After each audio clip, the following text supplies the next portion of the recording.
പിതാവിന്റെയും പുത്രന്റെയും പരിശുദ്ധാത്മാവിന്റെയും നാമത്തിൽ ആമേൻ. അമ്മേ പരിശുദ്ധ അമ്മേ, അമ്മേ പരിശുദ്ധമേ, ദൈവമാതാവേ, കൃപാസനത്തിലൂടെ ഞങ്ങൾക്കും ഞങ്ങളുടെ ദേശത്തിനും അമ്മ മധ്യസ്ഥം തേടി തന്ന എല്ലാ അനുഗ്രഹങ്ങൾക്കും കൃപകൾക്കും ഞങ്ങളിപ്പോൾ ഹൃദയം നിറഞ്ഞ നന്ദി പറയുന്നു. അമ്മേ പരിശുദ്ധമേ, ദൈവമാതാവേ, 2004 ഡിസംബർ 7 ഉച്ചകഴിഞ്ഞ് 2:30 കൃപാസനത്തിൽ സംഭവിച്ച അമ്മയുടെ പ്രത്യക്ഷപ്പെടലിനെ കുറിച്ച് തിരുസഭയ്ക്ക് സമർപ്പിച്ചിരിക്കുന്ന പഠനരേഖകളുടെ മേൽ സഭാത്മകമായ പഠനം ആരംഭിക്കുവാൻ ഞങ്ങൾ പ്രാർത്ഥിക്കുന്നു.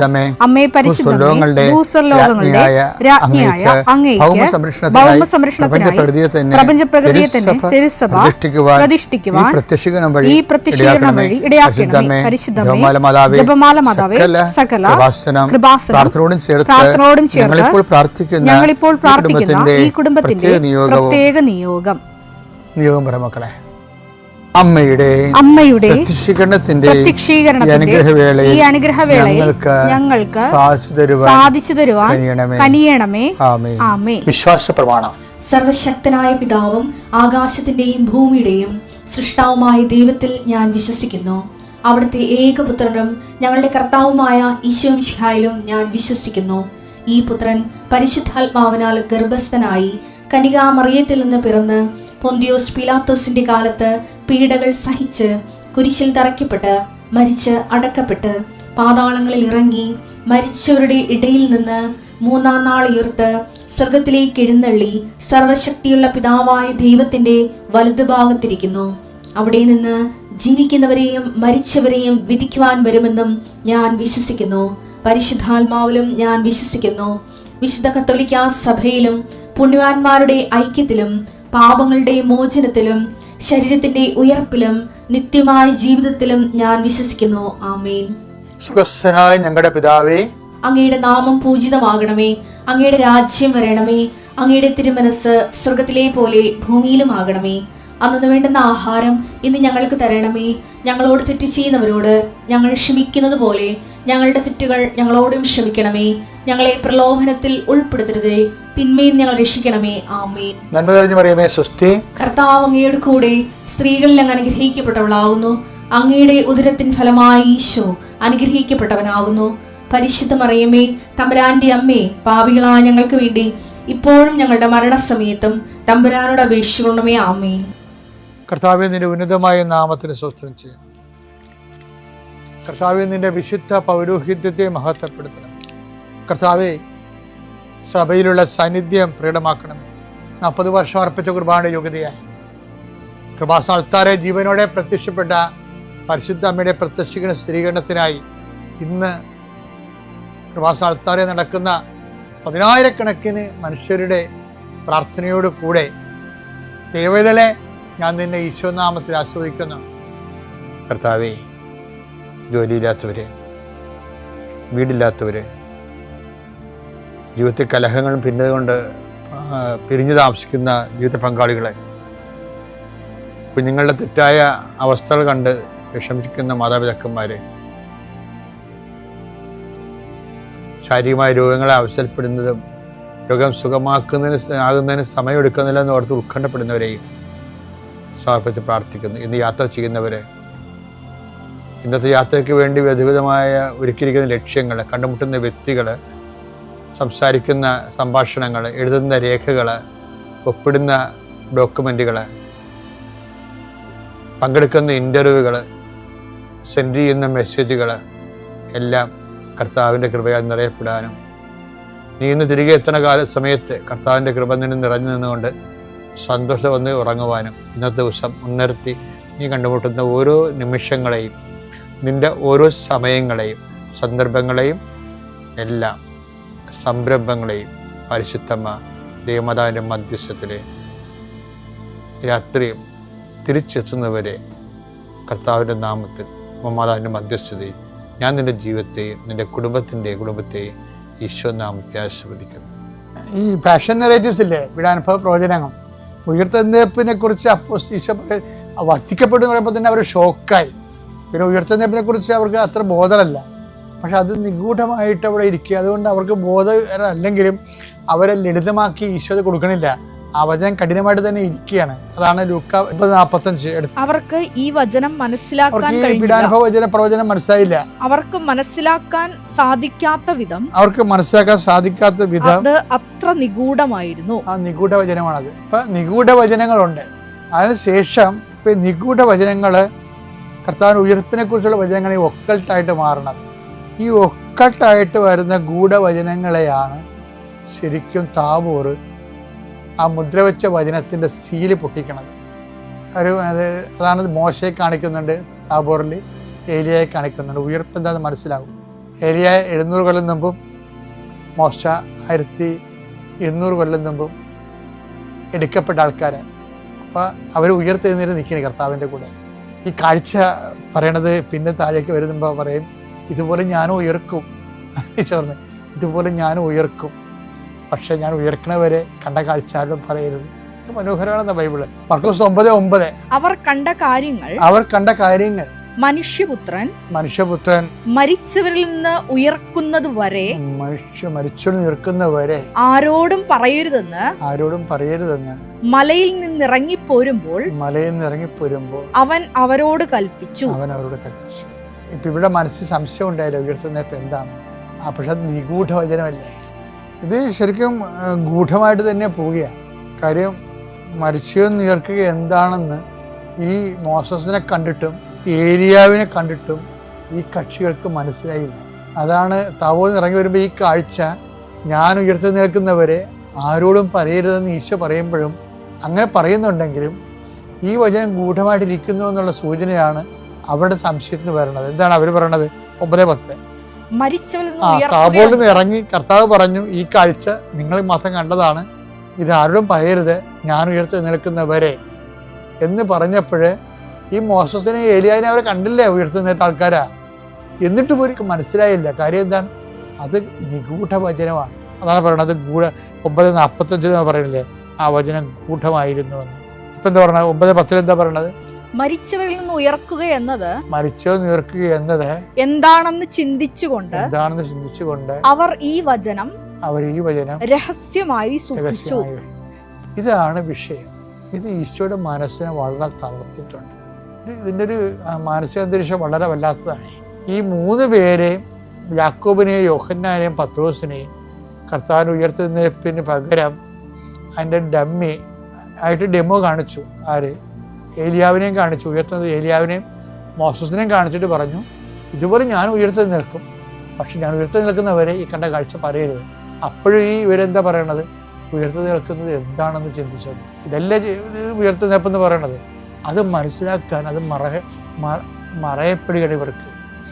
അത് അവരുടെ പരാധീനത തന്നെയാണെന്ന് എനിക്ക് തോന്നുന്നത്. എന്താ കാണിച്ചാൽ താഴെ വരുമ്പോൾ ഈ അപസ്മാര രോഗി, അതിന് വേറെ ഒരു പരാജയവും തോൽവി ഇരിപ്പുണ്ട്. അപസ്മാര രോഗിനെ ചികിത്സിച്ചും പ്രാർത്ഥിച്ചും പരാജയപ്പെട്ട് നിൽക്കുന്ന 9 ശിഷ്യന്മാർ വേറെ. ഏലിയാവിനെയും മോസസിനെയും കണ്ടിട്ടും ഉയർത്തുന്നപ്പോൾ എന്താണെന്ന് മനസ്സിലാകാത്ത 3 ശിഷ്യന്മാർ തൻ്റെ കൂട്ടത്തിൽ. ഈ 12 പേരും കൂടിയപ്പോഴേ കർത്താവ് എന്താ പറഞ്ഞത്? ഇത്ര കാലം ഞാൻ നിങ്ങളുടെ കൂടെ ഉണ്ടായിരിക്കും. കാര്യം തന്നെ ഈ 2 കക്ഷികൾക്കുള്ള പ്രശ്നം എന്താണ്? ഇവരാരും വിശ്വസിക്കണില്ല. അതാണ് ഈശോ ചോദിക്കുന്നത്. ആ അപസ്മാര രോഗി വന്ന് അപ്പം വന്ന് പറയരുത്, നിനക്ക് വല്ലതും സാധിക്കുമെങ്കിൽ എൻ്റെ മകനെ സുഖപ്പെടുത്തി ഞങ്ങളെ സഹായിക്കാൻ പറയും. അപ്പം കർത്താവ് നിൻ്റെ ശിഷ്യന്മാരുടെ അടുത്ത് കൊണ്ടുവന്നു, പക്ഷെ അവർക്ക് ഒന്നും ചെയ്യാൻ കഴിഞ്ഞില്ലെന്നൊക്കെ പറയാണ്. അപ്പൊ കർത്താവ് ചോദിക്കുക, എത്ര കാലം ഞാൻ നിങ്ങളോട് ഉണ്ടായിരിക്കും? മത്തായി 17:17 യേശു പ്രതിവചിച്ചു. വിശ്വാസമില്ലാത്ത ഈ 9 പേര് മാത്രമല്ലേ, താബോറിൽ നിറങ്ങിയ ആ കക്ഷികൾക്കും വിശ്വാസക്കുറവുണ്ട്. എന്താണ്? ഇതുപോലെ മോസസിനെയും ഏലിയാവിനെയും പോലെ ഞാൻ ഉയർത്തെഴുന്നേൽക്കുമെന്ന് പറഞ്ഞപ്പോഴും, എൻ്റെ ഉയർത്തെഴുന്നേൽപ്പ് കഴിഞ്ഞിട്ട് ഈ ദൃശ്യം പറയാമെന്ന് പറഞ്ഞപ്പോഴും അവരപ്പോഴും ചിന്തിക്കുകയാണ്, എന്താണ് ഉയർത്തെഴുന്നേൽപ്പ്? അത് വിശ്വാസത്തിലാൽ മനസ്സിലാക്കേണ്ട കാര്യമാണെന്നാണ് ഈശോ പറഞ്ഞത്. അതുകൊണ്ടാണ് ഇപ്പൊ ഈശോ ഈ തോറ്റ 12 പേരെ ഒരുമിച്ച് നിർത്തിക്കൊണ്ട് പറയും, വിശ്വാസമില്ലാത്തതും വഴിപിഴച്ചതുമായ തലമുറയെ എത്ര നാൾ. വഴിപിഴച്ചെന്ന് വെച്ച് കഴിഞ്ഞാല് യേശുവിനെ ദൈവികമായി മനസ്സിലാക്കേണ്ട ഒരു വഴിയില്ലേ, അതിന് ഒരു അപഭ്രംശം വന്നിട്ടുണ്ട്. ഇവര് യേശുവിനെ ഭൗതികമായിട്ടാണ് ഇപ്പോഴും മനസ്സിലാക്കേണ്ടത്. പൊളിറ്റിക്കൽ മിസ്സിഹായിട്ടാണ് ഇവർ മനസ്സിലാക്കേണ്ടത്. രാഷ്ട്രീയ ക്രിസ്തുവായിട്ടാണ്. ക്രിസ്തു റോമ സാമ്രാജ്യത്തിന് കച്ചുടച്ചിട്ട് അവിടെ രാജാവാകുമ്പോൾ തങ്ങൾക്കും രാജാവാകാൻ മന്ത്രിയാകാൻ പറ്റുമെന്ന് പറഞ്ഞുകൊണ്ടൊരു ഒരു സ്കൂളിലെ നമ്മുടെ ചെറിയ പുത്തന്മാരുടെ അമ്മ ഉണ്ടാക്കിയ നടത്തുന്ന ഒരു സ്കൂള്, അവരാണല്ലേ ഈ വിധത്തിൽ മുഴുവനും പ്രശ്നം ഉണ്ടാക്കി. ആ സ്കൂളിൽ തന്നെയാണ് ഈ അണ്ണന്മാർ ഇപ്പോഴും. അതുകൊണ്ടാണ് അവർക്ക് ഉയർപ്പിൽ വിശ്വസിക്കാൻ പറ്റുന്നില്ല. എന്നിട്ട് ഈശോ ചോദിക്കുന്ന ഒരു ചോദ്യം നമ്മുടെ ചങ്കയിൽ കൊള്ളും. അതാണ് എന്നെ അത് വല്ലാതെ ബാധിച്ചിട്ടുള്ളത്. കർത്താവ് ഇങ്ങനെ സങ്കടപ്പെട്ട് ചോദിക്കും, എത്ര കാലം ഞാനിനി. യേശു പ്രതിവചിച്ചു, വിശ്വാസമില്ലാത്തതും വഴി പിഴച്ചതുമായ തലമുറയെ. അത് വരക്കിട്ടാണ് കാര്യം. താൻ പരാജയപ്പെടുകയാണ് ഇവര് ഈ വിഷയം മനസ്സിലാക്കുന്നത്. തലമുറയെ എത്ര നാൾ ഞാൻ നിങ്ങളുടെ കൂടെ ഉണ്ടായിരിക്കും. അതാണ് ഒരു ഡെത്ത് പാഷൻ കോൺഷ്യസ്, ഒരു ഡെത്ത് കോൺഷ്യസ് ആണത്. ക്രിസ്തുവിന്റെ ഏറ്റവും വലിയ ഒരു സംഘർഷം, ആന്തരിക സംഘർഷത്തിന്റെ അടിസ്ഥാനം ഈ ഡെത്ത് കോൺഷ്യസ് ആണ്. അവൻ ഒരേ സമയം മനുഷ്യൻ ഒരേ സമയം ദൈവമായത് കാരണം ഡെത്ത് കോൺഷ്യസ് പച്ചക്ക് മനസ്സിലാകും. നമ്മുടെ മരണത്തെക്കുറിച്ച് നമുക്കൊരു ഐഡിയ ഇല്ലല്ലോ, പക്ഷേ ഈശോയുടെ മരണത്തെക്കുറിച്ച് ഈശോയ്ക്ക് പച്ച സിനിമയിൽ കാണുന്ന പോലെ എല്ലാം കാണാൻ പറ്റും. ദൈവമായതുകൊണ്ട്. അതുകൊണ്ട് താബോറിൽ നിന്ന് മുകളിൽ നിന്ന് ഗെറ്റടിയാൻ കിട്ടിയത്, തയ്യാറായിരിക്കുക, സമയമായി. ഈശോയ്ക്ക് ഭയങ്കര സങ്കടമാണ്. അതാണ് ചോദിക്കണത്, എത്ര കാലം, ഇനി ഒരു 3 മാസം മറ്റേ ഉണ്ടാകത്തില്ലായിരിക്കും, അല്ലെങ്കിൽ ഒരു കൊല്ലം. അത് വല്ലാത്ത ഒരു സങ്കടമാണ്. ഈശോനെ സ്നേഹിക്കുന്ന എല്ലാവർക്കും ആ സങ്കടം ഫീൽ ചെയ്യും. എത്ര കാലം ഞാൻ നിങ്ങളുടെ കൂടെ ഉണ്ടായിരുന്നു. അവനെ കൊണ്ടുവന്ന് സുഖപ്പെടുത്തി, അത് അങ്ങനെ സുഖപ്പെടുത്തിയതുകൊണ്ട് വിഷയം തീരണമല്ല ഇത്. ഇവർ ക്രിസ്തുവിനെ തിരിച്ചറിയുന്നതിൽ തീരുന്നതാണ് ഈ വിഷയം. അങ്ങനെ തിരിച്ചറിയാൻ ഇനി എത്ര കാലം. ദൈവവേദന നോൻപ് തീരാൻ പോകുമ്പോഴും ഈ കാലത്തെ തിരിച്ചറിയാതെ നമ്മൾ അനുഷ്ഠാനം നടത്തി യാന്ത്രികമായി എന്തൊക്കെ ചെയ്ത് കൂട്ടിയെന്നും പറഞ്ഞ് ആ പഴയ മനുഷ്യൻ തന്നെ നമ്മൾ ജീവിക്കുമ്പോൾ നമുക്ക് ക്രിസ്തുവിനെ തിരിച്ചറിയാത്ത അപ്പോസ്തലന്മാരോടൊപ്പമാണ്. ഈ നോൻപിനെങ്കിലും കർത്താവിനെ തിരിച്ചറിഞ്ഞ് സ്നേഹിക്കാൻ ദൈവം നമ്മൾ അനുഗ്രഹിക്കട്ടെ. കർത്താവിൻ്റെ സന്ദർശനം ഏത് സമയത്തും പരിശുദ്ധ അമ്മയുടെ കടുത്ത സാന്നിധ്യം, മധ്യസ്ഥ സാന്നിധ്യമുള്ള സമയമാണ്. കൃപാസന ഉടമ്പടി ധ്യാനം നമ്മളിവിടെ കൂടുന്നവർ മാത്രമല്ല, ഓൺലൈനിൽ കൂടുന്ന ആയിരക്കണക്കിന് മനുഷ്യരുണ്ട്. അവരൊക്കെ പഴയ ധ്യാനങ്ങൾ പോലും കൂടിയാലും കർത്താവിൻ്റെ അഭിഷേകം അവർക്ക് അനുഭവിച്ച സാക്ഷ്യങ്ങൾ നമ്മൾ ഈ ദിവസങ്ങളിൽ കേട്ടതാണ്. അതുകൊണ്ട് നിങ്ങൾ മറ്റു ധ്യാനങ്ങൾ കൂടുന്ന പോലെയല്ല, മാതാവിൻ്റെ തനി സാന്നിധ്യം, മധ്യസ്ഥ സാന്നിധ്യം ഇപ്പോഴും നിങ്ങളുടെ വിഷയത്തിൻ്റെ മേലെ യേശുവിനോട് മധ്യസ്ഥ യാചിക്കുന്ന വലിയ സമയമാണ്. ആ ഒരു ബോധത്തിൽ വേണം എൻ്റെ മക്കൾ ഉടമ്പടി ധ്യാനം പങ്കെടുക്കാൻ. പ്രാർത്ഥിക്കുക, കർത്താവ് ദൈവമേ, ഞങ്ങളുടെ ബോധ അവബോധങ്ങളെ അങ്ങയുടെ ആത്മാവിനാൽ അഭിഷേകം ചെയ്യണമേ. അങ്ങയുടെ അഭിഷേകത്തിനെ ഞങ്ങൾക്ക് ആവശ്യമായ വചനം നൽകി ഓൺലൈനിൽ പ്രാർത്ഥിക്കുന്നവരെയും ഞങ്ങളെയും ഇപ്പോൾ അനുഗ്രഹിക്കണമേ. ഞങ്ങളുടെ രോഗങ്ങളെ നീ ഏറ്റെടുക്കണമേ. ഭാരങ്ങളെ നീ ഏറ്റെടുക്കണമേ. ഉറക്കമില്ലാത്ത അവസ്ഥകള്, മാറാത്ത രോഗങ്ങള്, തീരാത്ത കടങ്ങള്, എന്ത് ചെയ്യണമെന്ന് അറിയാത്ത മാനസിക അവസ്ഥകള്, കുടുംബത്തിന്റെ പ്രക്ഷുബ്ധമായ അന്തരീക്ഷങ്ങള്, എല്ലാ മേഖലകളും യേശുവിന്റെ ശക്തിയാൽ അറിയട്ടെ. അമ്മ മറിയാം ഇപ്പോൾ മാധ്യസ്ഥം വഹിക്കട്ടെ. യേശുവിന്റെ ശക്തി ഉയരട്ടെ. യേശുവിന്റെ ശക്തി മഹത്വപ്പെടട്ടെ. ആരാധന പ്രാർത്ഥിച്ചുകൊണ്ടിരിക്കുന്ന സമയത്ത് ഈ വശം ഭുജം എന്ന് പറയാം അല്ലേ, നമ്മുടെ ഭുജത്തിന് താഴെയുള്ള വശത്ത് ഇങ്ങനെ കരിവാളിച്ച് കിടക്കുന്ന ഒരു വ്രണത്തെ, അതായത് എൻ്റെ സൈഡിൽ വയലറ്റ് കളറാണ്, നടുക്കാണ് ചുവപ്പ്. ആ വ്രണത്തിൻ്റെ കളർ പഴകിയ വ്രണം, പൊറുക്കാത്ത വ്രണം. കർത്താവ് അതിനെ സൗഖ്യപ്പെടുത്തിക്കൊണ്ടിരിക്കുന്ന ശുദ്ധ പരമദിവ്യകാരുണ്യത്തിന് അസ്ഥികൾ കൂടുന്ന സന്ദേശമുണ്ട്. അസ്ഥികൾ കൂടുന്ന, പ്രത്യേകിച്ച് അച്ഛനെ കാണിക്കുന്ന അസ്ഥികൾ, അതായത് നമ്മുടെ കൈയുടെ മുട്ടിൻ്റെ ഭാഗത്തെയും അസ്ഥി വിട്ടുപോയവർ, ഇതെല്ലാം കിടപ്പ് രോഗികളായിരിക്കും, ചിലപ്പോഴേ വീട്ടിലുള്ളവരായിരിക്കും, നിങ്ങളിവിടെ വേണ്ടി പ്രാർത്ഥിക്കുന്നവരായിരിക്കും. കർത്താവ് ഇനിവേ അസ്ഥി കൂടാത്തവരെ സമർപ്പിക്കേണ്ടതാണ്. പ്രാർത്ഥിക്കുക, കർത്താവ് ദൈവമേ, ഞങ്ങളുടെ കൂട്ടത്തിലോ ഞങ്ങളുടെ ബന്ധുക്കളുടെ കൂട്ടത്തിലോ ഞങ്ങളോട് പ്രാർത്ഥനാ സഹായം ആവശ്യപ്പെട്ടവരുടെ കൂട്ടത്തിലോ അപകടത്തിൽ വന്നിട്ടുണ്ട് അസ്ഥികളിലെ പരിക്കുള്ളവരെ ഇപ്പോൾ സമർപ്പിക്കുന്നു. അങ്ങയുടെ തിരുമുറുമാർന്ന വലത്ത് കരുത്താൽ അണിപ്രതാർന്ന അത്ഭുത കരുത്താൽ അവരെ സ്പർശിക്കണമേ. യേശുവിന്റെ ശക്തി, യേശുവിന്റെ ശക്തി മാരക രോഗികൾ നിറയട്ടെ, മാരക രോഗികൾ നിറയട്ടെ. മാരക രോഗികളെ, ക്യാൻസർ രോഗികളെ, കരൾ രോഗികളെ, കിഡ്നി രോഗികളെ, എല്ലാവിധ സ്രാവ രോഗങ്ങള് യേശുവിന്റെ നാമത്തിലെ, യേശുവിന്റെ നാമത്തിലെ, യേശുവിന്റെ നാമത്തിലെ ഹൃദയത്തിലെ സൗഖ്യമാകട്ടെ. ശുദ്ധ പരമ ദിവ്യകാരുണ്യത്തിന് കർത്താവായ യേശുവേ, അങ്ങയുടെ പങ്കപ്പാടുകളെ അടിയങ്ങൾ കൊമ്പിട്ട് ആരാധിക്കുന്ന, സ്തോത്രം ചെയ്യുന്ന, ശ്രദ്ധിക്കട്ടെ. ഒരു ഇരിപ്പ് രോഗിയെ കർത്താവ് കാണിക്കുന്നുണ്ട്. അതായത് വളരെ പ്രാകൃതമായ ഒരു അവസ്ഥയാണ്. കറുത്ത് പഴയ ചൊറിയുടെ വടുക്കളൊക്കെ അതുപോലെ കണ്ടു പ്രാകൃതകോലമായിരിക്കുന്ന. അപ്പം നിങ്ങൾ വീട്ടിലുള്ളവരൊക്കെ പറയണം മരിക്കണില്ലല്ലോ എന്ന്. കാര്യം അവർക്ക് നല്ലതല്ല മരിക്കണത് എന്നുള്ള രീതിയിലാണ് അവർ നമ്മൾ സംസാരിച്ച് പോണത്. അങ്ങനെ ഒരു മനുഷ്യൻ്റെ മനസ്സുകൊണ്ട് നമ്മൾ കൈവിട്ട രോഗികളുണ്ട്. അവർക്ക് വേണ്ടി പ്രാർത്ഥിക്കാൻ ഈശോ ആവശ്യപ്പെടുന്നു. അവരാണ് ശരിക്കും പറഞ്ഞാൽ, അവരെ ശുശ്രൂഷിക്കുന്നതാണ് ശരിക്കും പറഞ്ഞാൽ ഏറ്റവും വലിയ കുരിശിൻ്റെ വഴിയെന്ന് പറയുന്നത്. നമ്മൾ ഇതുപോലുള്ള കുരിശിൻ്റെ വഴി ആത്മാർത്ഥമായിട്ട് ഏറ്റെടുക്കാനുള്ള ശക്തിക്ക് വേണ്ടി പ്രാർത്ഥിക്കട്ടെ. നമ്മളെപ്പോഴും പ്രാർത്ഥിക്കാൻ പോകുന്നത് ജീവിത ഞെരുക്കങ്ങളിൽപ്പെട്ട് വിഷമിക്കുന്നവർക്ക് വേണ്ടിയാണ്. എല്ലാ ഉടമ്പടി ധ്യാനത്തിലും എപ്പോഴും രോഗസൗഖ്യ പ്രാർത്ഥനയും ജീവിത ദുരിതങ്ങൾക്ക് എതിരെയുള്ള ദൈവിക ശാസന പ്രാർത്ഥനയുണ്ടാവും. അമ്മ മാതാവിൻ്റെ മധ്യസ്ഥമുള്ള കാരണം ആ സമയത്ത് അനേകം മക്കളെ ഏറ്റവും അവിടെ സൗഖ്യപ്പെടുകയും ചെയ്യുന്ന സമയമാണ്. ഇപ്പോൾ നമ്മൾ തകർന്നു പോയ കുടുംബങ്ങൾ ഓർക്കുന്നു. ഇപ്പോൾ കർത്താവ് കുറച്ച് മുമ്പ് ഒരു താഴ് കാണിച്ചു തരും. അതായത് എപ്പോഴും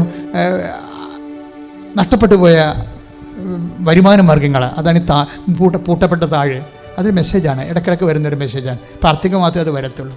അല്ല, വെറുതെ ഞാൻ ഇരിക്കുമ്പോൾ വരത്തില്ല. ആൾക്കാരെ വന്ന് നിങ്ങളുടെ മുമ്പിൽ നിൽക്കുമ്പോഴായിരിക്കും സ്തുതിക്കുമ്പോൾ കർത്താവ് പൂട്ടപ്പെട്ട താഴ് കാണിക്കുന്നത്. ചിലപ്പോൾ ഞണ്ട് കാണിക്കും, ചിലപ്പോൾ നക്ഷത്രം കാണിക്കും. അത് അടയാളമാണ്. എനിക്ക് 36 കൊല്ലം ഈ മെസ്സേജിനെ കുറിച്ച് വ്യക്തതയുണ്ട്. കാര്യം ആ ദിവസങ്ങളിലെല്ലാം ആൾക്കാർ പിന്നീട് സാക്ഷ്യം പറയണത് കേൾക്കാം. ഇപ്പോൾ എന്നെ താഴെ കാണിച്ചിരിക്കണമെന്ന് വെച്ചാൽ നിങ്ങൾക്കിത് തീർന്നോ, ഇനി മുന്നോട്ടില്ല, ഇത് ക്ലോസ് ചെയ്യാം, ഈ ഫയൽ ക്ലോസ് ചെയ്യാം. ചിലപ്പോൾ നിങ്ങളുടെ ഉപരിപഠനമായിരിക്കും, നിങ്ങൾ തോറ്റത് കാരണം, അല്ലെങ്കിൽ നിങ്ങളുടെ യോഗ്യതാ പരീക്ഷയായിരിക്കും, MOH ഹാജ് അങ്ങനെയുള്ള പരീക്ഷകളായിരിക്കും. അത് നിങ്ങൾ ബ്ലോക്ക് ചെയ്യുക, ഇനി എഴുതണ്ട, ലാസ്റ്റ് എഴുത്താണെന്ന് വിചാരിക്കണേ. ഇങ്ങനെ അതാണ് പൂട്ടപ്പെട്ട താഴെന്ന് പറയണത്. ഇപ്പോൾ ചിലപ്പോൾ കച്ചവടം കോവിഡ് വന്നതോടുകൂടി നിങ്ങളുടെ എല്ലാ കച്ചവടവും പൂട്ടിപ്പോയി കാണാം. ചിലപ്പോൾ റബ്ബറിൻ്റെ ബിസിനസ് ആകാം, ചിലപ്പോൾ മത്സ്യ കച്ചവടം ആകാം, ചിലപ്പോൾ ചെറുകിട വ്യാപാരമാകാം, ചിലപ്പോൾ ഹോൾസെയിലാകാം, വാട്ടർ മീത ബിസിനസ് അത് ക്ലോസ് ചെയ്തിരിക്കുകയായിരിക്കും.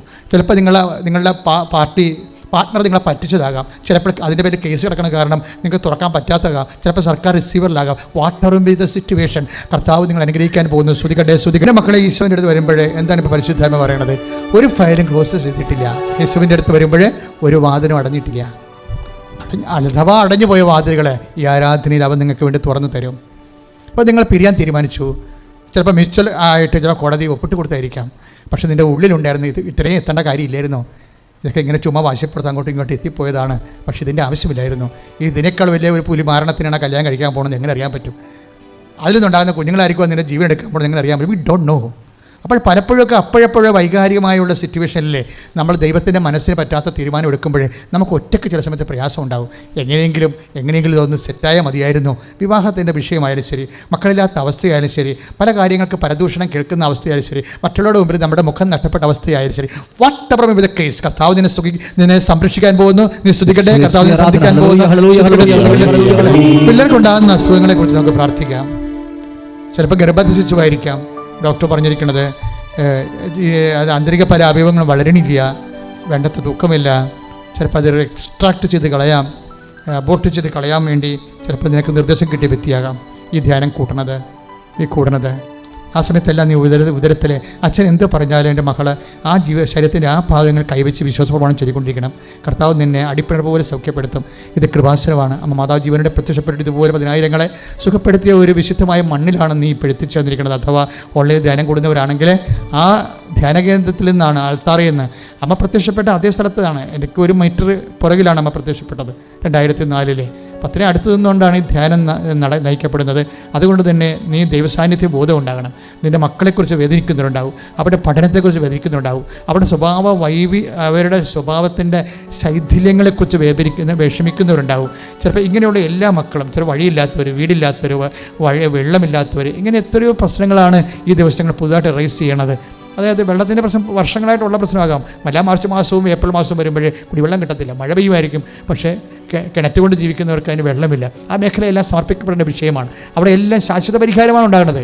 അപ്പോൾ മാതാവിൻ്റെ ഈ ഉടമ്പടി ധ്യാനത്തിൻ്റെ പ്രശ്നം 10,000-കണക്കിനാണ് ആൾക്കാർ ഉടമ്പടി ചെയ്തിരിക്കുന്നത് ദൈവമായിട്ട്. അവർ അതിനേക്കാൾ നല്ല ചൈതന്യത്തോടെ ജീവിക്കുന്നവരുണ്ട്. അവരുടെ എല്ലാ സുഹൃത്തുക്കളുടെ ആസ്തി എന്ന് പറഞ്ഞ ഉടമ്പടിയുടെ ശക്തിയാണ്. ശ്രദ്ധിക്കട്ടെ. നിങ്ങളുടെ സഞ്ചാരങ്ങളെ സമർപ്പിച്ച് പ്രാർത്ഥിക്കണം. കൃപാസനത്തിൻ്റെ അമ്മ സഞ്ചാരി മാതാവാണ്. ഉടമ്പടി എടുക്കുമ്പോൾ ഉടമ്പടിയുടെ വാഗ്ദാനമാണ് 33:14-16 വാഗ്ദാനമാണ്. ഉടമ്പടി എടുക്കുന്ന എല്ലാവർക്കുമുള്ള ദൈവത്തിൻ്റെ വാഗ്ദാനമാണ് പുറപ്പാട് 33:14. I will come with you, ഞാൻ നിൻ്റെ കൂടെ വരും. അതുകൊണ്ട് ഇത് നമ്മളിവിടെ ചെയ്യുന്ന മരിയൻ ഉടമ്പടിയാണ്. മരിയൻ ഉടമ്പടി മാതാവിൻ്റെ മധ്യസ്ഥത്തിൽ ചെയ്യുന്ന ഉടമ്പടിയാണ്, യേശുവിനോട് ചെയ്യുന്ന ഉടമ്പടിയാണ്. അതുകൊണ്ട് തന്നെ അമ്മമാതാവിൻ്റെ മധ്യസ്ഥത്തിലും മാതൃകയും ചെയ്യുന്ന ഉടമ്പടി. മാതാവിൻ്റെ സാന്നിധ്യം നിൻ്റെ കൂടെ ഉണ്ടാകും. അതുകൊണ്ട് നിൻ്റെ സഞ്ചാരങ്ങളെ സമർപ്പിക്കണം. കാര്യം നിൻ്റെ കൂടെ സഹസഞ്ചാരിയായിട്ടാണ് മാതാവ് പലർക്കും ഇപ്പോൾ പ്രത്യക്ഷപ്പെടുകയും സാന്നിധ്യം നൽകുകയും ചെയ്തുകൊണ്ടിരിക്കണം. അപ്പോൾ നിങ്ങളുടെ സഞ്ചാരങ്ങളില്ലേ, ഇപ്പോൾ നിങ്ങൾ ബാങ്കിലേക്ക് പോവുകയാണ്, അത് സഞ്ചാരമാണല്ലേ, ലോൺ എടുക്കാൻ വേണ്ടി പോകുന്നത്. ഇന്നലെ ഒരു സാക്ഷ്യം ഉണ്ടായി, ഇന്നിട്ടുണ്ട് സാക്ഷ്യം. എന്താ സംഭവിച്ചാൽ അവർക്ക് വീടില്ലാതെ ഇരിക്കുന്ന സമയത്ത്, ഇവിടെ ആരാധന കൂടിക്കൊണ്ടിരിക്കുന്ന സമയത്ത് തന്നെയാണ് അവളെക്കുറിച്ച് പറയും കർത്താവ് എന്നിലൂടെ. ഞാനിങ്ങനെ പറയുമ്പോൾ നിങ്ങൾ ഓർക്കും ഇത് എൻ്റെ കാര്യമല്ലാണ്, പക്ഷേ ഇത് ആരുടെയൊക്കെ കാര്യമാണ്. ആരൊക്കെ ഇത് കേട്ടിട്ട് ഇരുന്ന് കരയുന്നുണ്ടാവും, കർത്താവിൻ്റെ കാര്യം പറഞ്ഞല്ലോ എന്ന് ഓർത്തിട്ട്. എന്ത് സംഭവിച്ചില്ല, അവർക്ക് അപ്പം തന്നെ ബാങ്കിൽ നിന്ന് ഓൺലൈനിൽ തന്നെ ധ്യാനം കൂടുന്ന സമയത്ത് തന്നെയാണ് അവരുടെ ഫോണിൽ മെസ്സേജ് വരണത്. അപ്പോൾ അത്രയും സ്പീഡായിട്ടാണ് വരണത്. ഇപ്പോൾ നിങ്ങളുടെ സഞ്ചാരങ്ങളെല്ലാം സമർപ്പിക്കണം. ഇപ്പോൾ ചിലപ്പോൾ നിങ്ങൾക്ക് യൂണിവേഴ്സിറ്റി പോയിട്ട് വിത്ത് ഹെൽഡായിട്ടുള്ള നിങ്ങളുടെ സർട്ടിഫിക്കറ്റ് എടുക്കാൻ പോവുകയാണ്, നിങ്ങളുടെ മാർക്ക് ലിസ്റ്റ് വിത്ത് ഹെൽഡായി പോയി. അപ്പോൾ നിങ്ങൾക്ക് അവിടെ പോകണം, എവിടെയാണ് വിത്ത് ഹെൽഡായി പോയിരിക്കുന്നത് അവിടെ പോകണം. ആ സഞ്ചാരം ഉടമ്പടി സമർപ്പിക്കേണ്ടതാണ്. മാതാവ് നിങ്ങളുടെ കൂടെ ഉടമ്പടി പ്രകാരം അതിൻ്റെ വാഗ്ദാനം അനുസരിച്ച് കൊണ്ടുവരും. ചിലപ്പോൾ നിങ്ങൾക്ക് എംബസി പോകേണ്ടവരായിരിക്കാം, ചിലപ്പോൾ വിസ ഇൻ്റർവ്യൂ ആയിരിക്കാം. ചിലപ്പോൾ ഇങ്ങനെയുള്ള എല്ലാ മേഖലകളിലും സഞ്ചരിച്ചെത്തും. അത് ഉടമ്പടിയുടെ മാത്രം ഒരു അനുഗ്രഹമാണ്. അതായത് ഞാനീ പറയുന്ന എല്ലാം സാക്ഷ്യം കേട്ടതിന് ശേഷമാണ്. ഒറ്റപ്പെട്ട സാക്ഷ്യമാണ്, ഒരു 5-6 സാക്ഷ്യമാണെങ്കിൽ ദാറ്റ്സ് ഓക്കെ, മേ ബി ആൾക്കാർക്ക് ഒറ്റപ്പെട്ടതായിരിക്കാം. പക്ഷെ അങ്ങനെയല്ല, ഇത് സ്ഥിരമായിട്ട് സഞ്ചാരം നടക്കുന്നുണ്ട്. എവിടെയെല്ലാം ആരെല്ലാം ആത്മാർത്ഥമായിട്ട് അമ്മയെ ഉടമ്പടി പ്രകാരമാണ് ജീവിക്കുന്നു, അവിടെ കൂടെ ആശുപത്രി വരും. ആശുപത്രി വന്നിട്ടും പറയും ഇത് ഒപ്പീനിയൻ അല്ല, ഇത് ഡോക്ടർ ഈ പറയുന്നതല്ല കാര്യം, നീ സെക്കൻഡ് ഒപ്പീനിയൻ എടുക്കണം, അത് നിൻ്റെ ചെവി എന്നൊരു പറഞ്ഞു തരും, നീ സെക്കൻഡ് ഒപ്പീനിയൻ എടുക്കണം. എടുത്തതിന് ശേഷം പിന്നെ സംഭവിക്കുന്ന കാര്യങ്ങളൊക്കെ നമ്മുടെ കണ്ണ് നിറഞ്ഞു പോകും. അതെല്ലാം ഈ ആഴ്ചത്തെ സാക്ഷ്യങ്ങളാണ്. അതായത് മാതാവ് സഞ്ചരിക്കുക മാത്രമല്ല സംസാരിക്കുകയും ചെയ്യും. കഴിഞ്ഞ ദിവസത്തെ ഒരു സാക്ഷ്യം എന്ന് പറയുന്നത് ഭയങ്കര രസമാണ്. യാക്കോബ് അപ്പച്ചൻ്റെ സാക്ഷ്യം. അങ്ങേർക്ക് 10-74 വയസ്സുണ്ട്, ഭാര്യയ്ക്ക് ഉണ്ടായി നമുക്ക് 70 വയസ്സ്. ഹാർട്ടിൻ്റെ പ്രശ്നമാണ്, അനങ്ങാൻ പാടില്ല, വീട്ടിൽ കിടപ്പാണ്. അപ്പോൾ വൈഫിൻ്റെ കിടപ്പ് കണ്ടിട്ട് അനങ്ങാൻ പാടില്ലല്ലോ. അതുകൊണ്ട് വൈഫിൻ്റെ കിടപ്പ് കണ്ടിട്ട് അപ്പച്ചൻ ഇവിടെ വന്നു. അങ്ങേർക്ക് കൊണ്ട് 70 വയസ്സ്, കൊല്ലത്തുനിന്ന് വണ്ടി കയറി ഇവിടെ വരണം. അപ്പോൾ എന്നപ്പോൾ കഴിഞ്ഞിട്ട് ഇവിടെ കാര്യങ്ങളൊക്കെ തിരക്കും ഭയങ്കര ബഹളമായത് കാരണം ഓഫീസിൽ ചോദിച്ചു എൻ്റെ വൈഫിന് അസുഖമാണ് ഹാർട്ടിൻ്റെ. അപ്പോൾ പറഞ്ഞു നിങ്ങൾ ഉടമ്പടി എടുക്കണം, അതിന് അല്ല അച്ഛനെ കാണാൻ പറ്റുമോ? അപ്പോൾ പറഞ്ഞു അത് ആളെ കൊണ്ടുവന്നാലേ കാണാൻ പറ്റത്തുള്ളൂ എന്ന് പറഞ്ഞു. അപ്പോൾ ആളെ കൊണ്ടുവരാൻ പറ്റിയ കണ്ടീഷനല്ല. അപ്പോൾ അപ്പച്ചൻ പക്ഷേ വയസ്സാണെങ്കിലും ഈ സ്റ്റെയർ കേസൊക്കെ കയറിപ്പോയി പാവപ്പെട്ടവൻ ഉടമ്പടി ചെയ്യണ കാര്യം ആത്മാർത്ഥമാണ്, അതാണ് സംഭവം. പാവപ്പെട്ടവൻ ഉടമ്പടി എടുത്ത് എന്നൊക്കെയല്ല 3-ാം നില വരെ കയറി പോകണം. കാറ്റ് മീൻസ് ഉടമ്പടി എടുക്കാൻ ചങ്കൂറ്റമുള്ളവർ മാത്രം എടുത്താൽ മതി എന്നുള്ളതാണ് ഞങ്ങളുടെ ഒരു നിലപാട്. കാര്യം അല്പം ബുദ്ധിമുട്ടാണ് കണ്ടത്, അപ്പോൾ തന്നെ അവർ വണ്ടി വിട്ട് പോയിക്കോളും. കാരണം ഉടമ്പടി ദൈവത്തോട് ചെയ്യുന്ന വാഗ്ദാനമാണല്ലോ. അതുകൊണ്ട് ഇങ്ങനെ ഒന്നിട്ട് പ്രഷോ പോലെ ചെയ്യാൻ പറ്റത്തില്ല. 3.5 മണിക്കൂർ വേണം ഇതിൻ്റെ അകത്ത് ആൾക്കാർ അതിൻ്റെ കൗൺസിലിംഗ് ആയിട്ടും ധ്യാനമായിട്ടും അതുപോലെ തന്നെ അതിൻ്റെ ഓരോ സെക്ഷൻ എടുക്കുന്നത്. അപ്പോൾ ആത്മാർത്ഥമായിട്ട് കമ്മിറ്റ്മെൻ്റ് ഉള്ളവർ മാത്രമേ ഉടമ്പടി എടുക്കത്തുള്ളൂ. അല്ലാതെ കുറച്ച് നോക്കി കാര്യങ്ങളൊക്കെ പഠിച്ചിട്ട് അവർ പോകും, പിന്നെ വരാമെന്ന് വിചാരിച്ചു വരുമോ. കാര്യം അവിടെ വിഷയം അത്രയും സീരിയസ് അല്ല. പക്ഷേ സീരിയസ് ആയിട്ടുള്ള ആൾക്കാർക്ക് മനസ്സിലാകും ഇത് എന്നാ മാതാവാണ് ഇവിടെ കൊണ്ടുവന്നിരിക്കുന്നത്. This is my last aboard, അവസാനത്തെ ഒരു സ്ഥലമാണിത്, ഇനി എനിക്ക് വേറെ വഴി പോകാനില്ല, അമ്മയാണ് എന്നെ കൊണ്ടുവന്നതെന്ന് അവർക്ക് ബോധ്യമുള്ളവർ എന്ത് കഷ്ടപ്പാട് ചെയ്തു അത് ചെയ്തിരിക്കും. പക്ഷെ ചെയ്തവരുടെ ഫലമെന്ന് പറയുന്നത് ഞാൻ അച്ഛനായിട്ട് 36 കൊല്ലമായി ഈ ഉടമ്പടി വന്നിട്ട് അതുകൊണ്ട് 2015 അമ്മ ഉടമ്പടി തരണത്. അതിനുശേഷം വന്നിട്ടുള്ള സംഭവങ്ങളെന്ന് വെച്ചാൽ നമുക്കൊരിക്കലും ചിന്തിക്കാൻ പറ്റാത്ത കാര്യങ്ങളാണ് ദൈവം ചെയ്യണത്. അപ്പം അതുകൊണ്ട് തന്നെയാണ് നിങ്ങളുടെ എല്ലാ വിഷയങ്ങൾക്കും സമാധാനം ഉണ്ടാകുമെന്നാണ് എനിക്ക് പറയാനുള്ളത്. എന്താ കാരണം, ഇത് ഓൺലൈനിൽ കേൾക്കുന്നവരായാലും ശരി, ഇവിടെ ഇരിക്കുന്നവരായാലും ശരി, എന്താ കാര്യം, അല്ലെങ്കിൽ അമ്മ നിങ്ങളെ കൊണ്ടുവരത്തില്ല ഇവിടെ.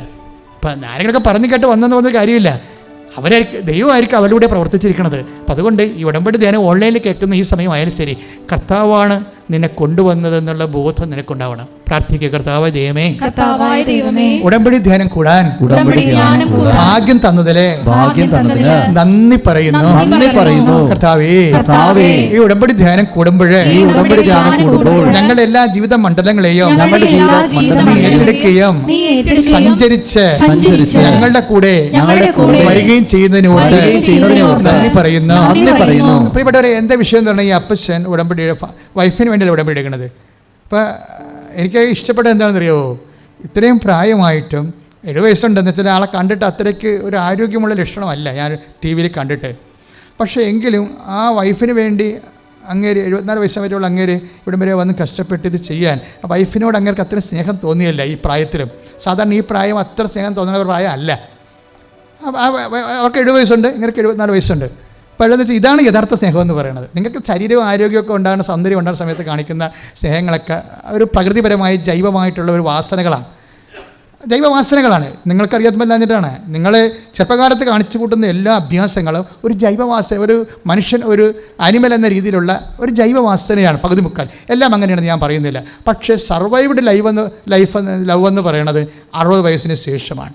60 വയസ്സിന് ശേഷവും നിൻ്റെ ജീവിത പങ്കാളിയെ നീ സ്നേഹിക്കുന്നുണ്ടെങ്കിൽ നീ ശരിക്കും ആ കൂദാശയോട് ആഴമായ പ്രതിബദ്ധതയുള്ള ആളാണ്. കാര്യം എന്താണ്? നമ്മൾ ഉടമ്പടി ചെയ്തിരിക്കുകയല്ലേ ദൈവത്തോട്, കൂദാശ, മരണം വരെ ആളെ സ്നേഹിച്ചോളാവുന്ന, X for Y, Y for husband, അല്ലേ, മരണം വരെ. അപ്പോൾ ദൈവത്തോട് 60 വയസ്സ് കഴിഞ്ഞ് നിൻ്റെ ജീവിത പങ്കാളിയെ നീ ആത്മാർത്ഥമായിട്ട് തന്നെ അവളുടെ കാര്യം, അവൻ്റെ കാര്യം അന്വേഷിക്കണമെന്നുണ്ടെങ്കിൽ നീ കർത്താവിൻ്റെ ഉടമ്പടിയോട് വിശ്വസ്തതയുള്ള ആളാണ്. എനിക്ക് മനസ്സിലായത് യാക്കോബ് അപ്പച്ചൻ ശരിക്കും ഉടമ്പടിയോട്, വിവാഹ ഉടമ്പടിയോട് വിശ്വസ്തതയുള്ള ആളാണ്. അദ്ദേഹം ഈ 74 വയസ്സിൽ ഇതിൻ്റെ മുകളിലെല്ലാം കയറി ഉടമ്പടിയെല്ലാം ചെയ്തിട്ട് വൈഫിനെ കൊണ്ടുവരാൻ പറ്റാത്ത സങ്കടവും മാതാവിനോട് പറഞ്ഞിട്ട് അയാൾ പോകുന്നുണ്ട്. കാര്യം കിടന്നുപോയ ആളാണ്, ഒന്നും ചെയ്യാൻ പറ്റുന്നില്ല ഹാർട്ടിൻ്റെ പ്രോബ്ലം കാരണം. പക്ഷെ ചെല്ലുമ്പോൾ ഇവർ എഴുന്നേറ്റിരിക്കുകയില്ലായിരുന്നു, നടക്കണ്. ഇയാൾ കണ്ണ് നിറഞ്ഞു പോയി. ഞാൻ ചിന്തിക്കുമ്പോൾ നീ എപ്പോൾ നടന്ന്? അതേ ഒരു സ്ത്രീ വന്നിട്ടേ എന്നോട് ചോദിച്ചു എന്താ കൃപാസനത്തിൽ പോകാഞ്ഞെന്ന്. എന്നിട്ട് എൻ്റെ എൻ്റെ തലയൊക്കെ വെച്ച് പ്രാർത്ഥിച്ചു, എന്നിട്ട് പോയി. അപ്പോൾ ഞാൻ നടന്നെന്ന്. ഇതാണ് സഞ്ചാരി മാതാവെന്ന് പറയുന്നത്. നമുക്ക് കാണാമല്ലോ, നിങ്ങൾ യൂട്യൂബിലുണ്ട് അവരുടെ സാക്ഷ്യം. 74 വയസ്സുള്ളവർ ഭംഗിയൊക്കെ വെച്ച് പറയുക ആൾക്കാർ ഇല്ല, അവർ ആത്മാർത്ഥമായിട്ടേ പറയത്തുള്ളൂ. 74 വയസ്സുള്ള അത് ഭാര്യയും ഭർത്താവും കൂടി വന്നെന്നാണ് സാക്ഷ്യം പറയണത്. അതാണ് രസം. ആ ചേച്ചി വന്നിട്ടുണ്ടായിരുന്നു ഇവിടെ എന്ന് പറഞ്ഞപ്പോഴും അച്ഛനെ എന്നെ ആളിനെ കാണാൻ പറ്റുമെന്ന് പറഞ്ഞ സംഭവം, അച്ഛനല്ല ഇവിടുത്തെ കഥാപാത്രം, അമ്മയാണ് കഥാപാത്രം. അതുകൊണ്ടാണ് നിങ്ങൾ അങ്ങനെ ചിന്തിക്കണം, എനിക്ക് അമ്മ എൻ്റെ വീട്ടിൽ വരണം, അമ്മയെ എനിക്ക് കാണണം എന്ന് ചിന്തിച്ചു കഴിഞ്ഞാൽ അതനുസരിച്ച് നമ്മൾ ഉടമ്പടി വൃത്തിയും മെനയുമായിട്ട് ചെയ്യും. എത്ര കഷ്ടപ്പെട്ടാണെങ്കിലും അത് ചെയ്യൂ, ഇത്രയും ചെയ്യണമല്ലോ, പത്രം കൊടുക്കണമല്ലോ, രോഗികളെ കാണണമല്ലോ എന്നൊക്കെ പറഞ്ഞ് നമ്മൾ ഈശോ പറയുമ്പോൾ അവർ ഉടമ്പടി ചെയ്യാതിരിക്കണമാണ് നല്ലത്. കാര്യം ഉടമ്പടി ചെയ്യുമ്പോൾ ഒരു അഭിഷേകം വരും നമുക്ക്. ഇതൊക്കെ ഇപ്പോൾ എനിക്ക് നിങ്ങളെ ഞാൻ കാണുന്നില്ല, ഒരു ദിവസം 80 പേരൊക്കെ കാണും. അപ്പോൾ 80 പേരെ കാണുമ്പോൾ എനിക്ക് ആന്തരിക അഭിഷേകമുണ്ട്, കാണാനുള്ള കൊതി. അല്ലാതെ നിങ്ങളവർക്ക് ഞാൻ വാരിക്കെട്ടി പ്രാർത്ഥിക്കത്തില്ല. ജസ്റ്റ് ഓക്കെ മോൾ, ഞാൻ പറഞ്ഞിട്ടുണ്ട്, അമ്മയോട് പറഞ്ഞിട്ടുണ്ട്, പൊയ്ക്കോ എന്ന് പറയും. അത്രേ ഉള്ളൂ, സിമ്പിളാണിത്. അതിനൊരു ആന്തരിക അയ്യോ 80 പേരുണ്ടല്ലോ, ഇനിയപ്പോൾ കാണാൻ പറ്റുമോ, ചോറപ്പം തിന്നാൻ പറ്റുമോ, വിശക്കണമല്ലോ എന്നൊക്കെ. ഇതാണ് പ്രശ്നം. അത് മെക്കാനിക്കലാണ്.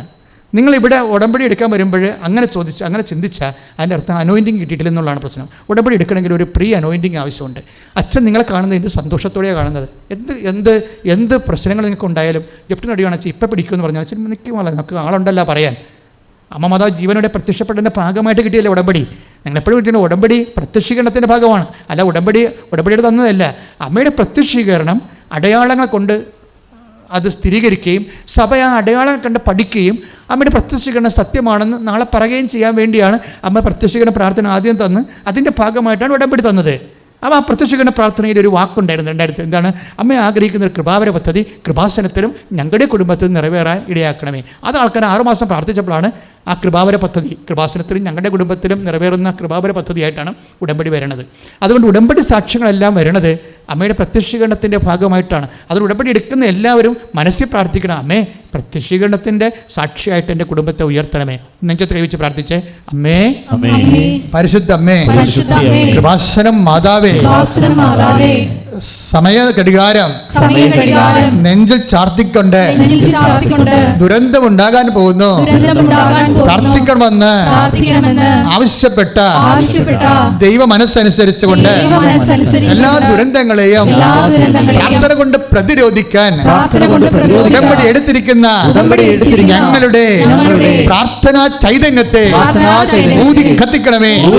അഭിഷേകത്തോടെ മുന്നഭിഷേകത്തോടെ ലളിതമായി മനസ്സ് ഭാരപ്പെടാതെ ഉടമ്പടി എടുത്ത് നിറവേറ്റുവാൻ ഉടമ്പടി പ്രവർത്തിച്ചുകൊണ്ട് വിശേഷത്തിന്റെ സാക്ഷിയാകുവാൻ അമ്മയെപ്പോലെ യേശുവിനെ സ്വീകരിക്കാൻ യേശുവിനെ ലോകത്തിന് കൊടുക്കുവാൻ ഈ ഉടമ്പടി പ്രകാരം എന്നെയും അനുഗ്രഹിക്കണമേ, അഭിഷേകം ചെയ്യണമേ. സഞ്ചാരങ്ങളെ ഒന്ന് സമർപ്പിക്കണം, നല്ലതായിരിക്കും. സഞ്ചാരം പലതരത്തിലുള്ള സഞ്ചാരമില്ലേ. ഇപ്പം നിങ്ങൾ പരീക്ഷ എഴുതാൻ പോകുന്നത് ഒരു സഞ്ചാരമാണല്ലേ, PSC എഴുതാൻ പോകുന്നൊരു സഞ്ചാരമാണ്, കെട്ടൊക്കെ എഴുതാൻ പോകുന്ന സഞ്ചാരമാണ്. എല്ലാം സഞ്ചാരമല്ലേ, സഞ്ചാരമില്ലാത്ത എന്തുണ്ട്, സഞ്ചരിക്കാതെ നിലയിൽ നടക്കുക. അപ്പോൾ അതുകൊണ്ട് ഈ സഞ്ചാരമെല്ലാം സമർപ്പിക്കണം. നിങ്ങളുടെ ജോലി സംബന്ധമായ കാര്യങ്ങൾ, ഇപ്പം നഷ്ടപ്പെട്ട പോയ പണമായിരിക്കാം ചിലപ്പോൾ, ചിലപ്പോൾ ബാങ്കിലേക്കുള്ള യാത്രയായിരിക്കാം, ചിലപ്പോൾ ദേവാലയത്തിലേക്കുള്ള യാത്രയാണ്. ഏറ്റവും വലിയ പ്രശ്നം വന്നിരിക്കുന്നത് ദേവാലയത്തിലേക്കുള്ള യാത്രയ്ക്കാണ് ഇപ്പോൾ പ്രശ്നം വന്നിരിക്കുന്നത്, അല്ലേ? ദേവാലയത്തിലേക്കുള്ള യാത്ര ആൾക്കാർ ഓൺലൈൻ കുർബാന കൂടി ഓൺലൈൻ കുർബാന കൂടി ഇപ്പോഴേ ചിലർ മടിയന്മാരായിട്ടുണ്ട്, ഇല്ലേ? നമ്മൾ വീടൊക്കെ ഞാൻ ഒരു വീട് സന്ദർശിച്ചപ്പോൾ അവർ കുർബാന ഞായറാഴ്ച സന്ദർശിച്ചപ്പോൾ അവർ കുർബാനയ്ക്ക് പോയിട്ടില്ല. അവരോട് ഞാൻ ചോദിച്ചപ്പോൾ ഉള്ള ഈ കോവിഡ് കഴിഞ്ഞ് പിന്നെ അങ്ങനെ പോകാൻ പറ്റിയിട്ടില്ല, വെച്ചാൽ ഇനി പോകണമെന്നൊക്കെ പറഞ്ഞിരിക്കുകയും. അപ്പോൾ അവരുടെ ആ ഉപ്പ് കെട്ടുപോയി, ഉപ്പിൻ്റെ ഉറ, ഭക്തിയുടെ ഉപ്പ് കർത്താവ് പറഞ്ഞില്ലേ, ഉപ്പിൻ്റെ ഉറ കെട്ടുപോകുന്നു പറഞ്ഞില്ലേ? ദൈവത്തോടുള്ള സ്നേഹം ഒരു ഉപ്പാണ്, ദൈവത്തോടുള്ള ഭക്തി ഒരു ഉപ്പാണ്, ദൈവത്തോടുള്ള വിശ്വാസം ഒരു ഉപ്പാണ്. അതിൻ്റെ ഉറ അത് ചെയ്യാതെ ഇരുന്ന് കെട്ടുപോയി. അപ്പോൾ നിങ്ങൾ ഇനി ഒരിക്കലും ധരിക്കരുത്. കാര്യം കുർബാനയെക്കുറിച്ച് ഞാൻ അച്ഛന് പറയാനുള്ളത്, കുർബാനയുടെ ദിവസങ്ങളല്ലേ, കർത്താവ് വിശുദ്ധ കുർബാന സ്ഥാപിച്ച മഹാദിനങ്ങളിലേക്ക് നമ്മൾ പ്രവേശിക്കുകയാണ്. അപ്പോൾ ഓർക്കേണ്ട കാര്യം, ഇനി ഒരിക്കലും നിങ്ങൾ തീരുമാനം എടുക്കണം, ഇനി ഒരിക്കലും ഓൺലൈനിൽ കുർബാന കൂടത്തില്ലെന്ന്, ടി വിയിൽ കുർബാന കൂടത്തില്ലെന്ന്, മൊബൈലിൽ കുർബാന കൂടത്തില്ലെന്ന്. കാര്യം കുർബാന എന്ന് പറയുന്നത് എന്താണ്? ഉടമ്പടിയാണ്. അത് ഉടമ്പടി എന്താ നമ്മൾ ചെയ്യണത്? എൻ്റെ ഓർമ്മയ്ക്കായി ചെയ്യുവിൻ, അല്ലേ? ഈശോ എന്താ പറഞ്ഞത്? എൻ്റെ ഓർമ്മയ്ക്കായി ചെയ്യുവിൻ. എന്താ ഓർമ്മയ്ക്കായി കാണാൻ പറഞ്ഞിട്ടുണ്ടോ? ഇല്ല. അപ്പം നമ്മൾ അത് പാപമാണ് ശരിക്കും പറഞ്ഞാൽ. നമ്മൾ ഒരു പടമാണെങ്കിൽ സിനിമ നമ്മൾ എന്താ ചെയ്യണത്? കാണുകയാണ്. കാര്യം എന്താ? സിനിമ പടമാണ്, പിക്ചറാണ്. കുർബാന പിക്ചറല്ല, പടമല്ല. ഇതെൻ്റെ ഓർമ്മയ്ക്കായി കാണാനാണ് ഈശോ പറഞ്ഞത്? അല്ല, ഓർമ്മയ്ക്കായി ചെയ്യാനാണ് പറഞ്ഞിരിക്കുന്നത്. അത് 10 കിലോമീറ്ററും 34 കിലോമീറ്ററും ഒക്കെ സഞ്ചരിച്ച് ആൾക്കാർ കുർബാന കൂടാൻ പോകുന്നത് തെക്കേ ഇന്ത്യയിൽ, വടക്കേ ഇന്ത്യയിൽ മിഷണറീസ് എന്ന് പറയും, അച്ഛന്മാർ വന്ന് പറയുമ്പോഴേ, അച്ഛാ 19 കിലോമീറ്റർ സഞ്ചരിച്ചാണ് അവർ എൻ്റെ കുർബാനയ്ക്ക് വന്നതെന്ന്. ഇവിടെ മുട്ടിന് ഞാൻ പോയ വീടിൻ്റെ അടുത്താണ് പള്ളി, പക്ഷേ അവർ ഇതുവരെയും കുർബാനയ്ക്ക് പോയില്ല. കാര്യം അതിൻ്റെ ഉപ്പ് കെട്ടുപോയി, അവിടെ ഉപ്പ് ഉറ കെട്ടുപോയി. ഇതെന്താണെന്ന് വെച്ചാൽ കോവിഡ് വരുത്തിയിട്ടുള്ള ദുരന്തം എന്ന് പറയണത് മനുഷ്യൻ്റെ ഉള്ളിൽ നിന്ന് വിശ്വാസം. കാര്യം വിശ്വാസത്തിനൊരു കുഴപ്പമെന്ന് പറയണത്, വിശ്വാസം പരിശീലിച്ചാൽ മാത്രമേ അത് നിലനിൽക്കത്തുള്ളൂ. അതാണ് എൻ്റെ പ്രശ്നം. വിശ്വാസത്തിനൊരു പ്രശ്നം അതാണ്. അത് ഭാഷ അങ്ങനെയാണല്ലോ. ഇപ്പം നിങ്ങൾ പണ്ട് ബോംബെ താമസിച്ചവരാണ്, ഞാൻ അന്ന് പച്ചവെള്ളം പോലെ ഹിന്ദി പറഞ്ഞിരുന്നതാണെന്നൊക്കെ പറയും. പക്ഷേ ഇപ്പോൾ ജബ എന്ന് പറയും, ഒന്നറിയത്തില്ല. ആ സംഭവമാണ്. ഞാനും ഗ്രീക്ക് പഠിച്ച ഒരു കൊല്ലം, ലാറ്റിൻ പഠിച്ചതാണ് ഒരു കൊല്ലം. പക്ഷേ ഇപ്പോൾ ഇംഗ്ലീഷും മലയാളം മാത്രം അറിയാം. എന്താ കാര്യം? അതാണ് ഇപ്പോൾ ഉപയോഗിക്കുന്നതുകൊണ്ട് അതേ മാത്രം അറിയാൻ പാടുള്ളൂ. അതെന്താ പ്രശ്നം വെച്ച് കഴിഞ്ഞാൽ നമ്മളെപ്പോഴും വിശ്വാസം ഇങ്ങനെയാണ്. നമുക്ക് വിശ്വാസം ഉപയോഗിക്കുന്ന അനുസരിച്ച് മാത്രമേ അത് പ്രാർത്ഥനയായാലും അതിൽ നിലനിൽക്കാൻ പറ്റത്തുള്ളൂ. ബാക്കിയുള്ളത് മറന്നു പോകും. വിശ്വാസം മറന്നുപോയാൽ ദൈവത്തെ മറന്നു എന്നതിൻ്റെ അർത്ഥം. വിശ്വാസമായിട്ട് ആർക്കും മറക്കാൻ പറ്റത്തില്ല, ദൈവത്തെ മറന്നു പോയെന്നതിൻ്റെ അർത്ഥം. കുർബാനയ്ക്ക് പോകാൻ പറ്റണില്ല, കുടുംബ പ്രാർത്ഥനയ്ക്ക് പഴയതുപോലെ ചെയ്യാൻ പറ്റണില്ല. ദാറ്റ് മീൻസ് കുടുംബ പ്രാർത്ഥന മറന്നു എന്ന് പറഞ്ഞ് സംഭവമില്ല, ദൈവത്തെ മറന്നു എന്നേ പറയാൻ പറ്റത്തുള്ളൂ. ദൈവത്തെ മറന്നുപോയി, അത് വലിയൊരു അപരാധമാണ്. കാര്യം സ്വന്തം അപ്പനും അമ്മയും മറന്നാലും ദൈവത്തെ മറക്കാൻ പറ്റത്തില്ലല്ലോ. കാര്യം അപ്പനും അമ്മയും 70 വയസ്സാകുമ്പോൾ മരിക്കത്തില്ലേ, അല്ലെങ്കിൽ 80 വയസ്സാകുമ്പോൾ മരിക്കത്തില്ലേ? നിനക്ക് വേണ്ടി ഒരിക്കലും മരിക്കാത്തവൻ, അഥവാ നിന്നെ നിത്യമായി ജീവിപ്പിക്കാൻ വേണ്ടിയല്ലേ അവൻ ക്രൂശ് മരണം പോലും ഏറ്റെടുത്തിരിക്കുന്നത്. അപ്പം എങ്ങനെയാണ് അവനെ നീ മറക്കണത്? പ്രാർത്ഥിക്കുക, കർത്താവേ ദൈവമേ, അറിഞ്ഞോ അറിയാതെയോ വിശ്വാസത്തിലും പ്രാർത്ഥനയിലും ഞാൻ അങ്ങേയും മറന്നു പോയിട്ടുണ്ട്. എന്നെ അപ്പനേക്കാളും അമ്മയെക്കാളും മറക്കാതെ സ്നേഹിക്കുന്ന എൻ്റെ ദൈവമേ, എന്നെ മറന്നു പോയതിലെ ഞാൻ ഖേദിക്കുന്നു. കർത്താവേ, എൻ്റെ സൂക്ഷിച്ചു പോയ വിശ്വാസത്തെ, എരിവ് പോയ പ്രാർത്ഥനകളെ കർത്താവേ നീ തിരികെ തരണമേ, ഇപ്പോൾ തിരികെ തരണമേ. എന്നെയും എൻ്റെ കുടുംബത്തെയും പ്രാർത്ഥനാ ചൈതന്യത്താൽ, ദൈവസ്നേഹത്താൽ അഭിഷേകം ചെയ്യണമേ. ശ്രുതിക്കട്ടെ, പ്രാർത്ഥിക്കുന്ന കർത്താവേ